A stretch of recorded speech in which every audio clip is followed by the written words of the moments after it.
Okay, this next story is truly wild. I was pretty shocked when I heard this. So, you know those devastating wildfires that tore up LA earlier this year? Well, on Wednesday, police arrested a 29-year-old man that they believe, quote, maliciously started the Pacific Palisades fires, which is the largest of them all. And arguably, and this is still out for debate, triggered most of them. And let me just remind you, the total fires in LA this year, they led to the death of dozens of people and the destruction of thousands of homes. Like, genuinely, I remember seeing the content that came out of the fires early this year, and it truly looked like the apocalypse. In fact, the damages alone and the capital loss for these fires was up to 130 billion.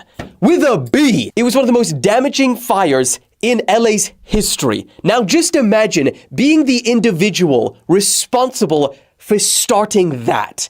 That is generational debt. Now, speaking of, this is the man allegedly responsible. His name is Jonathan Rinderknecht. Sorry, it's a German name, and I think that's a pretty good. Any Germans in the chat? Rinderknecht. Rinderknecht. Pretty good. Anyway, he was an Uber driver at the time, and he allegedly started the initial fire 12 minutes into the new year, January the 1st. So, bro really said, this year better be lit. What makes it worse is that police suggest that this wasn't just some spur of the moment, whoa, 2025, let's light a little fire. No, they suggest that this was a premeditated, and I'm getting a phone call because I always do. God. The police said that when he went onto the hilltop where he started the fire, he listened to a rap song, the music video of which included objects being lit on fire. And then they said that he was listening to this song on repeat in the days preceding the fire. In addition to that, they also said that the extensive digital evidence that they seized from his devices included an image that he generated on ChatGPT depicting a burning city and people fleeing.